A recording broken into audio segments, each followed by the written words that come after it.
ये अवश्य अंग्रीष गोत्रीय ब्राह्मण ही होंगे, जिनका आभा मंडल ही इतने भव्य प्रकाश से सुशोभित हैं। वो स्वयं कितने अद्भुत होंगे।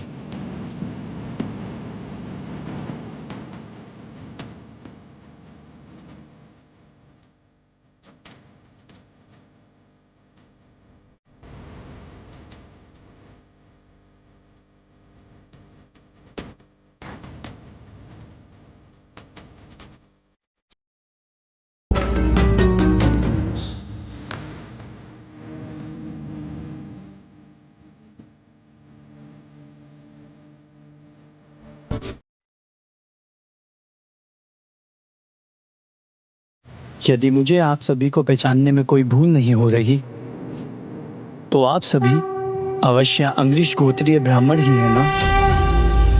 इस संसार में एकमात्र आप ही हैं जिन्होंने सर्वाधिक पुण्य अर्जित किया है।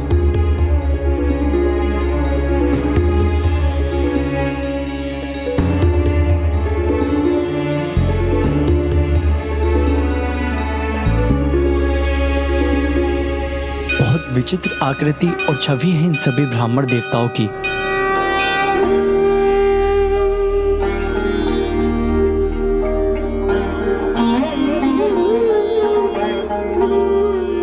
मेरा प्रणाम स्वीकार कीजिए।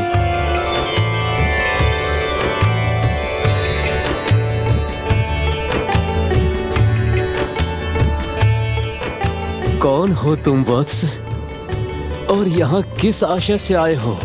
हे महात्माओं, मैं नभग हूँ, मनुश्राद्ध देव का पुत्र। मैं अपने पिता की आज्ञा से आपके यज्ञ में सहायता कर आप सभी की अनुमति से यज्ञ संपन्न होने पर उसके अवशिष्ट को अपने साथ ले जाने आया हूँ।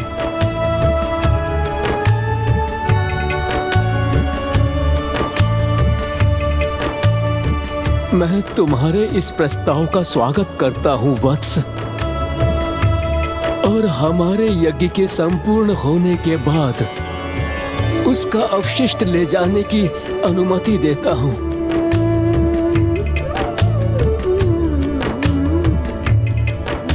लंकेश, आपने तो कहा था नभग का वहाँ आगमन प्रभु के कृष्ण दर्शन अवतार का कारण बनने वाला था। ऐसा क्या हुआ था वहाँ? नभग से एक भूल तो हुई थी गौरी पुत्र। भूल? कैसी भूल लंकेश? नभग ने अंगिरस गोत्रीय ब्राह्मणों से अनुमति प्राप्त करते ही यज्ञ की व्यवस्था आरंभ कर दी और सभी ब्राह्मण देवता यज्ञ आरंभ करने की प्रतीक्षा में अपने स्थान पर स्थित हो गए। ओम नमः शिवाय, ओम नमः शिवाय,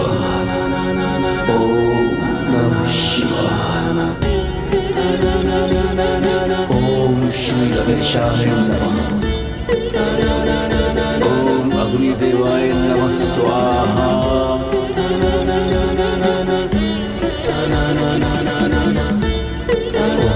नमः शिवाय, ओम नमः शिवाय।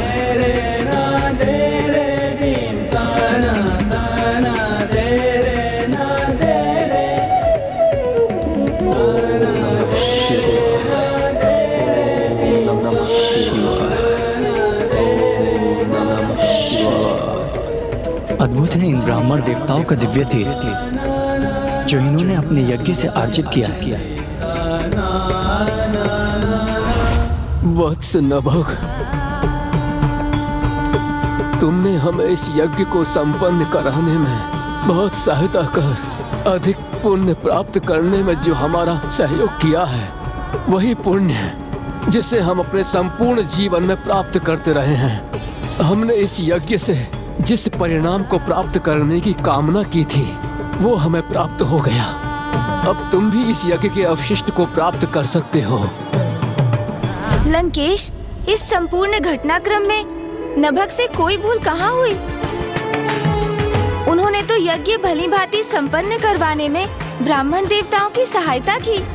उनसे भूल तो यज्ञ पूर्ण होने पर ही हुई, जब उन्होंने यज्ञ के अवशिष्ट को अपने साथ ले जाने का प्रयास किया।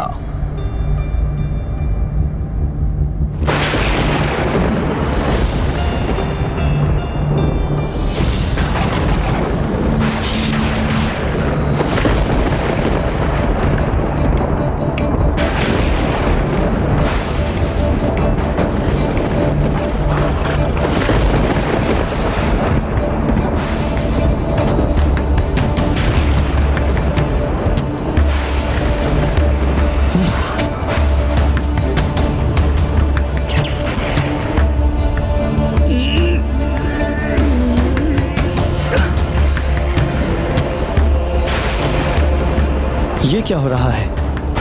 मैं इसे उठाने में असमर्थ क्यों हो रहा हूँ?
हे महादेव के श्री कृष्ण दर्शन अवतार, प्रभु हमारा प्रणाम स्वीकार कीजिए।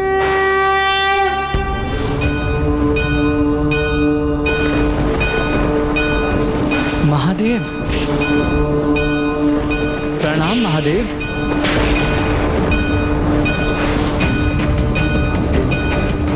नभाग, तुमने यज्ञ के अवशेष को अपने साथ ले जाने का दुस्साहस कैसे किया?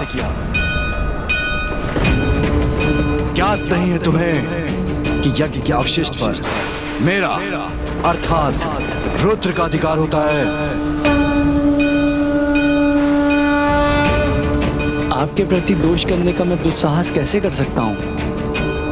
मैं तो ये अवशिष्ट महान अंग्रेज गोत्रीय ब्राह्मणों की अनुमति से ले जा रहा था, जिससे मेरा और मेरे पिता का जीवन यापन संभव हो सके। जो उनका है ही नहीं, उसे तुम्हें कैसे प्रदान कर सकते हो महान ब्राह्मण? क्योंकि प्रजापति दक्ष ने यज्ञ के अवशिष्ट पर मेरा अधिकार स्थापित किया है। क्षमा करें प्रभु, यज्ञ के अवशिष्ट पर आपका अधिकार है, अर्थात प्रभु रुद्र का अधिकार है, परंतु आज से पूर्व इसे कोई भी अपने साथ नहीं ले जाता था, इसलिए हमने नभक को इसे अपने साथ ले जाने की अनुमति प्रदान कर दी। हमें क्षमा करें प्रभु। हे महाप्रभु, इसमें ब्राह्मण देवताओं का ही नहीं, एकमात्र मेरा दोष है, किंतु अवशिष्ट की मांग तो मैंने ही की थी। हे परमेश्वर, हे देवों के देव, हे पशुपतिनाथ, यज्ञ के अवशिष्ट पर ही नहीं अपितु संसार के कण कण में आप उपस्थित हैं। इसलिए इस ब्रह्मांड में जो भी दिखाई देता है या जो भी अदृश्य है, वो सभी आप ही का तो अंश है। इसलिए समस्त ब्रह्मांड में जो कुछ भी है, उस सभी पे आप ही का तो अधिकार है। तो यदि ऐसा है तो मनुष्य यज्ञ के माध्यम से मुझे वो क्यों अर्पित करते हैं जो सब कुछ मेरा है? फल, फूल आदि सामग्री समर्पित कर ऐसा क्यों मान बैठते हैं कि उन्होंने मुझे कुछ अपना ही अर्पित किया है? हे प्रभु, जिस प्रकार एक माँ अपने बालक को गुड़ प्रदान करती है और बालक उस गुड़ को अपने मुख से निकालकर अपनी माँ को खिलाने लगता है, तब माँ उसे अपने बालक के स्नेह के रूप में स्वीकार कर लेती है। उसी प्रकार जगत में जितने भी धार्मिक व्यक्ति श्रद्धा और निष्ठा से प्राप्त किए हुए वस्तु हम आप पर न्योछावर करते हैं। हे जगत पिता, जो कुछ भी दिया है वो आपने ही दिया है। मैं भला कौन होता हूँ स्वयं ये सब प्राप्त करने वाला, जो आपकी इच्छा के बिना यज्ञ का अवशिष्ट ले जाता। मेरा शरीर, मेरी आत्मा, मेरे कर्म आपके ही तो हैं, मेरे पुण्य भी तो आपके ही हैं। मैं पूर्ण रूप से आपका ही तो हूँ। जब आप स्वयं मेरे साथ हैं तो भला मुझे और क्या चाहिए?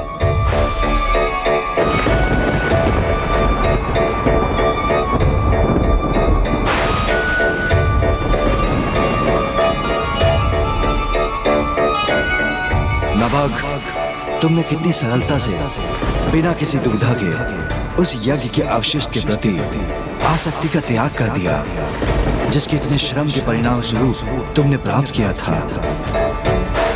और तुम्हारे ही समान सभी को यह सदा स्मरण रखना चाहिए कि जब कोई मनुष्य किसी वस्तु पर अपना ही पूर्ण रूप से अधिकार मान लेता है, तब उसे सत्य का बोध कराने हेतु भगवान स्वयं उससे छीनने के लिए विवश हो जाते हैं। किंतु जिस प्राणी ने संसार में जो कुछ भी है उसके साथ स्वयं को भी मेरा मान लिया है, तो फिर स्वयं संसार की प्रत्येक वस्तु स्वतः ही उसे प्राप्त हो जाती है। इसलिए जो मेरा है वो तुम्हारा भी है। इसलिए तुम इस यज्ञ का अवशेष अपने साथ ले जा सकते हो पुत्र नभग।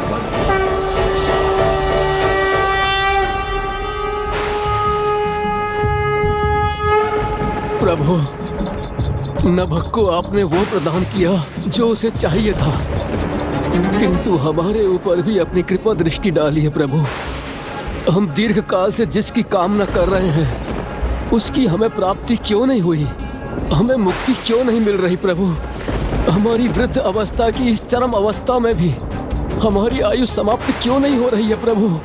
आपको तो अपने प्रश्न का उत्तर नभग के उदाहरण से ही प्राप्त होना चाहिए, किंतु अभी भी आपको ये ज्ञात नहीं हुआ कि आपसे कहाँ भूल हुई है। तो फिर आपकी जिज्ञासा पुत्र नभग ही शांत करेंगे।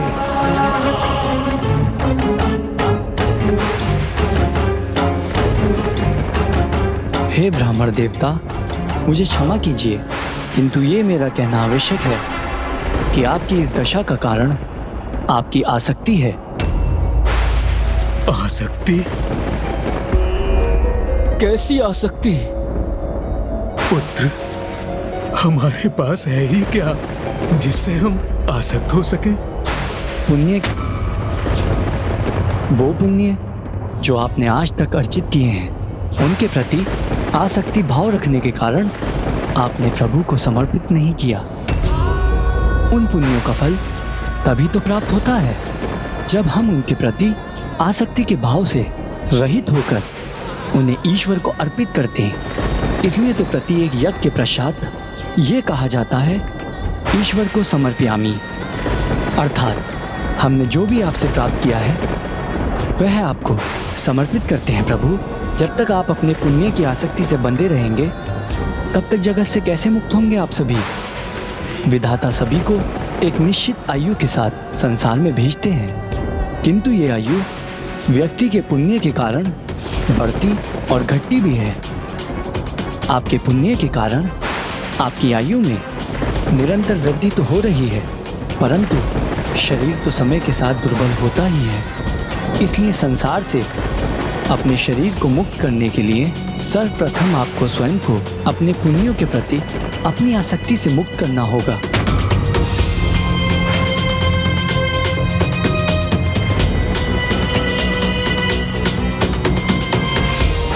हे प्रभु, नभग ने अपने शब्दों से हमारे ज्ञान चक्षु खोल दिए हैं। हम इसी क्षण अपने पुण्य आपको प्रदान करते हैं।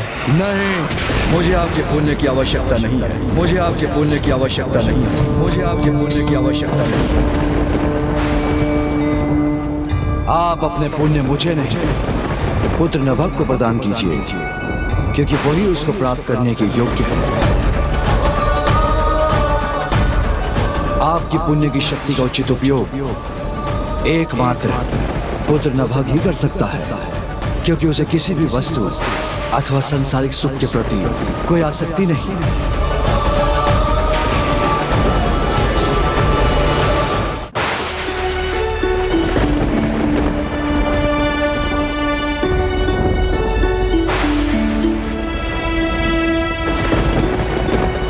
हम अपने सभी पुण्य नभग को प्रदान करते हैं।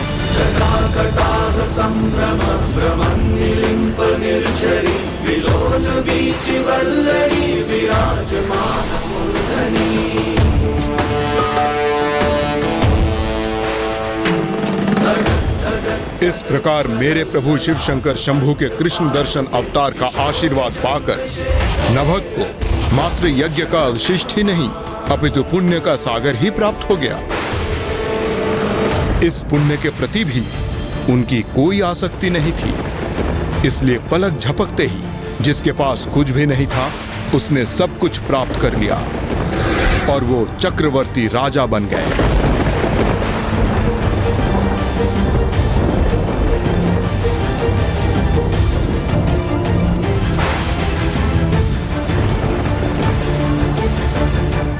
कल्याण हो। अर्थात लंकेश, प्रभु के इस अवतार से तो यही संदेश प्राप्त होता है कि कभी भी किसी को सांसारिक और भौतिक वस्तुओं के प्रति आसक्त नहीं होना चाहिए एवं अपने अच्छे कर्मों एवं पुण्यों के प्रति भी कोई मोह नहीं रखना चाहिए। अन्यथा जिसके प्रति मनुष्य जितना आसक्त होता है उतने ही शीघ्र उसे खोने पर विवश हो जाता है। हाँ गौरीपुत्र, प्रभु कृष्ण दर्शन अवतार ने उत्तम जीवन का अगला यही सूत्र स्थापित किया। आसक्ति दुर्गति के पथ पर ले जाती है और आसक्ति विहीन होने से ही प्रकृति का पथ प्रशस्त होता है।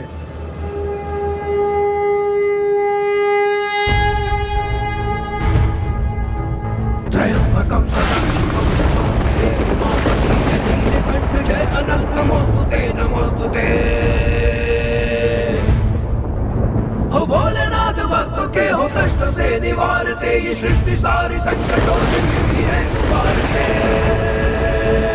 ओम नमः शिवाय, ओम नमः शिवाय, ओम नमः शिवाय, ओम नमः शिवाय, ओम नमः शिवाय, ओम नमः शिवाय।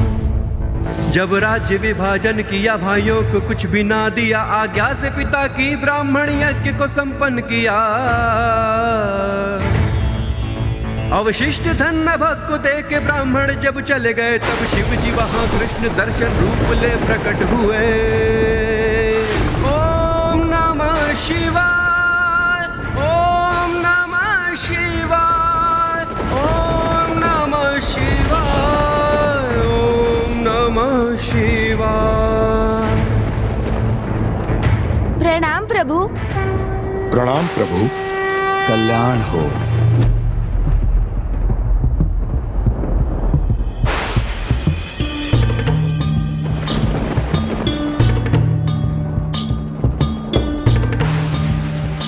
लंकेश, तुम्हारे हाथों में किसका आत्मलिंग है? वो प्रभु। बताओ लंकेश, किसका है ये आत्मलिंग?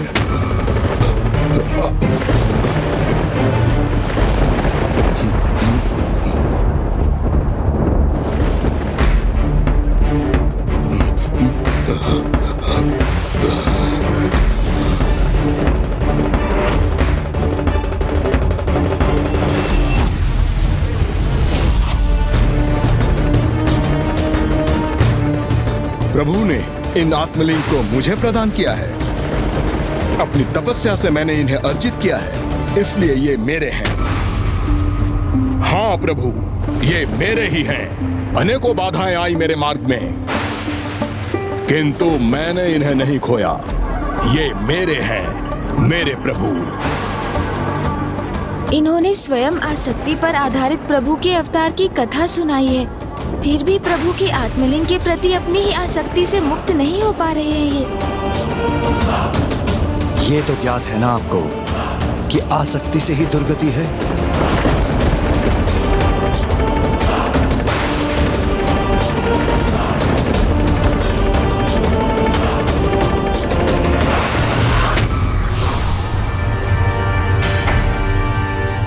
प्रभु ने लंकेश को संकेत भी दिया, किंतु फिर भी ये कुछ नहीं समझ सके।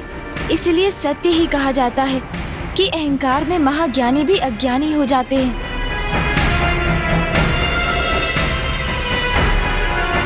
गौरीपुत्र, हमारे पास यहाँ रुकने का समय नहीं है। देखिए, सूर्यदेव पश्चिम की ओर बढ़ रहे हैं और आज के सूर्यास्त के पूर्व मुझे कोकर्ण को पार कर छलांग लगाकर समुद्र तक पहुंचना है और फिर लंका।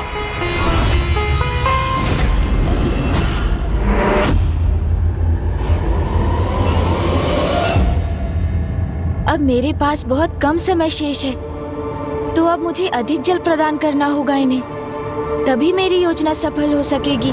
लंकेश, जल ग्रहण कीजिए।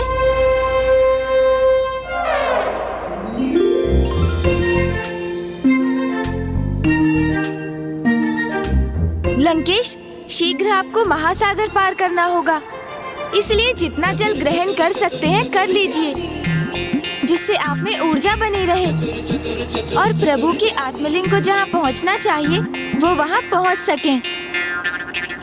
रुकिए मत लंकेश, और जल ग्रहण कीजिए, करते जाइए, तभी तो वो होगा जो मैं चाहता हूँ। क्या क्या चाहते हैं आप गौरी पुत्र? ओह, ये तो कदाचित बहुत बड़ी भूल हो गई मुझसे।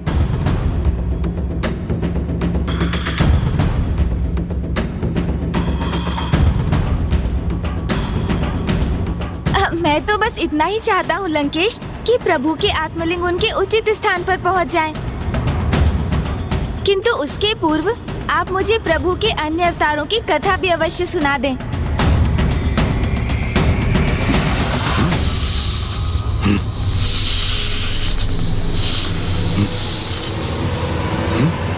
ये स्वर कैसा?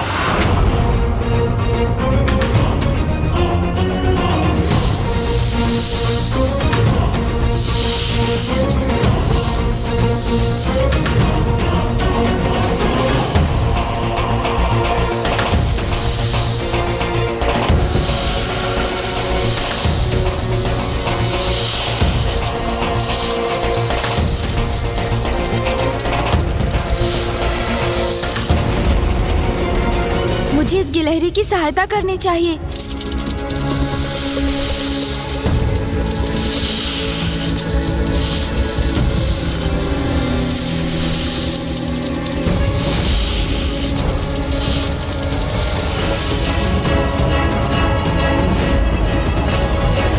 हे प्रभु महादेव, मेरी रक्षा कीजिए।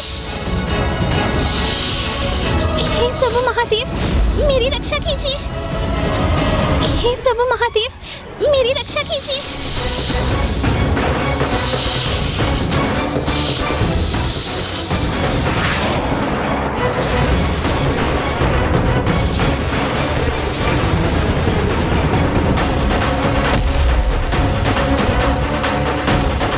तुम सभी सर एक साथ आए, फिर भी मुझे कोई क्षति नहीं पहुंचा सके ना। मेरी गति, मेरी सूझबूझ से स्वयं की रक्षा कर ली मैंने। स्वयं की रक्षा कर ली मैंने। स्वयं की रक्षा कर ली मैंने। स्वयं की रक्षा। देखा गजानन, जब तक उस गिलहरी ने स्वयं की रक्षा को प्रभु शिव शंकर शंभू की कृपा पर आधारित किया हुआ था, वो निरंतर उसकी सुरक्षा करते रहे। किंतु जैसे ही उस गिलहरी में अहंकार का समावेश हुआ और उसे ऐसा प्रतीत होने लगा कि वो स्वयं ही अपनी रक्षा कर रही है, तब वो प्रभु की कृपा से वंचित हुई। वो काल का ग्रास बन गई। जब आप स्वयं को ही सब कुछ अर्थात अपने भाग्य के कर्ता धर्ता मानने लगते हैं, तो ईश्वर का साथ छूट जाता है। तो आप ये कहने का प्रयास कर रहे हैं लंकेश कि जो ईश्वर पर विश्वास रखकर सदा उन्हें अपने साथ रखते हैं, ईश्वर भी सदैव उनके साथ रहते हैं। उचित कहा गौरी पुत्र। प्रभु के अगले अवतार से तो हमें यही सीख प्राप्त होती है। प्रभु के कौन से अवतार लंकेश? भिक्षुवर्य अवतार।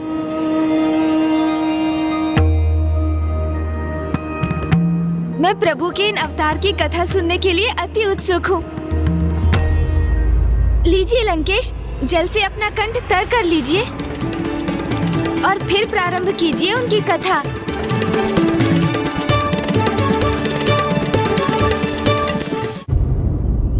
एक समय की बात है, एक अत्यंत शक्तिशाली प्रभु के अनन्य भक्त राजा सत्यार्थ हुआ करते थे।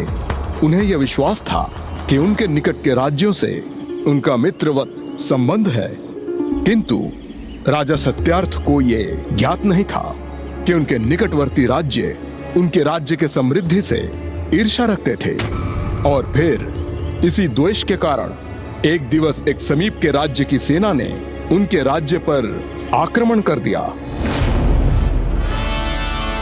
महाराज की जय हो। शत्रु सेना सीमा पर है, युद्ध आरंभ होने जा रहा है।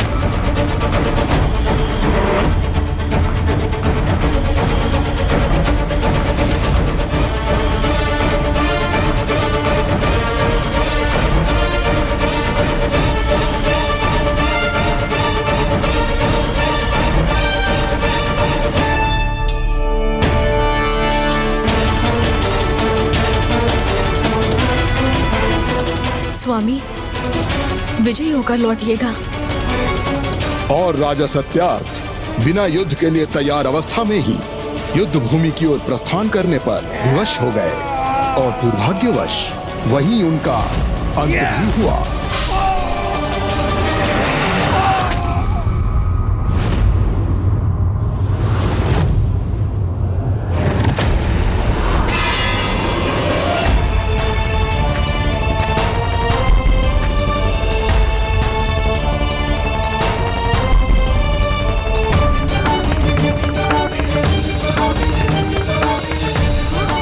और उनकी गर्भवती रानी को अपना राजभवन त्याग कर वनवास करने पर विवश होना पड़ा।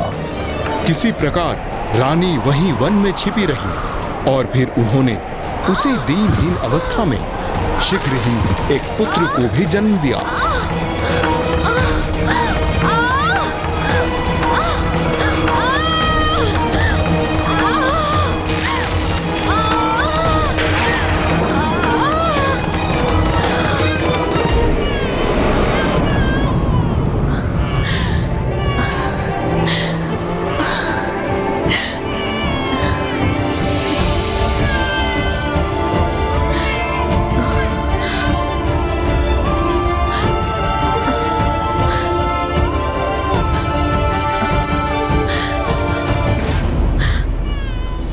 कैसी अभागन हूं मैं। अपने स्वामी को खोने का दुख भोग रही हूं और अब इस राजमहल के स्थान पर अपने पुत्र को इस निर्जन वन में जन्म देने पर विवश हुई हूं मैं। किंतु ये तो प्रभु महादेव की ही कृपा है कि इतना सब होने के उपरांत भी तुम मेरी बाहों में सुरक्षित हो मेरे पुत्र। प्रभु की कृपा के बिना ये कदापि संभव नहीं था।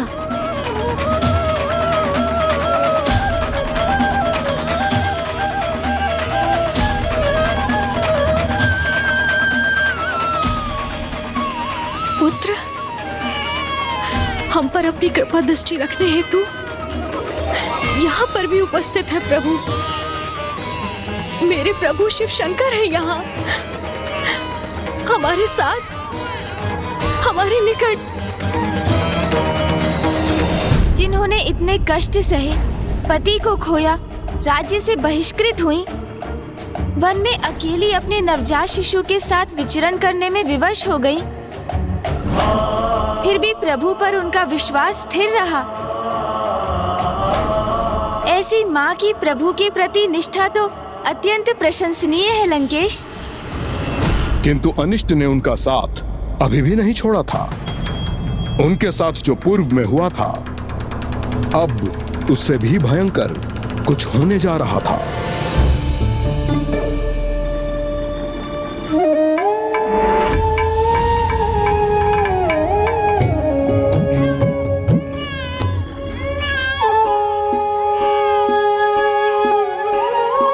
देखो पुत्र, अब तुम्हारे पिता तो नहीं, किंतु तुम उनके अभाव से कभी प्रभावित मत होना। सदा जगत पिता महादेव में विश्वास रखना, प्रभु भोलेनाथ में आस्था रखना, क्योंकि अब वो ही तो तुम्हारे पिता हैं। वो सदा तुम्हारी रक्षा करेंगे। पुत्र, अब हम तुम मिलकर प्रभु महादेव की आराधना करेंगे, किंतु उसके पूर्व तुम्हारी माँ को स्नान करना होगा।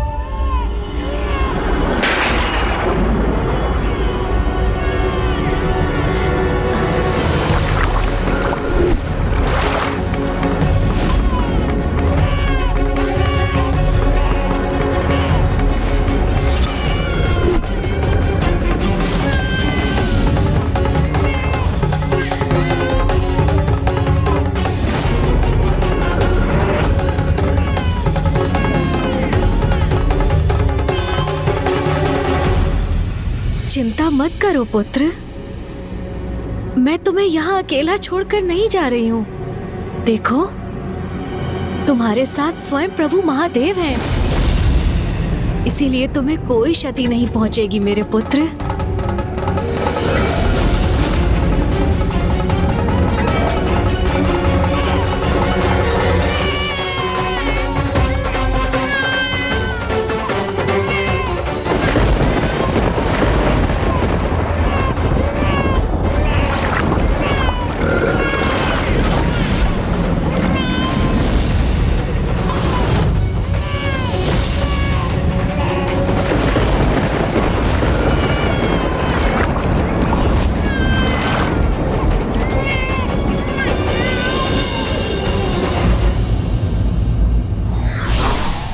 व्यक्ति को सांसारिक वस्तुओं के प्रति आसक्ति नहीं रखनी चाहिए, क्योंकि आसक्ति से मुक्त होकर ही मनुष्य ईश्वर के समीप हो सकता है।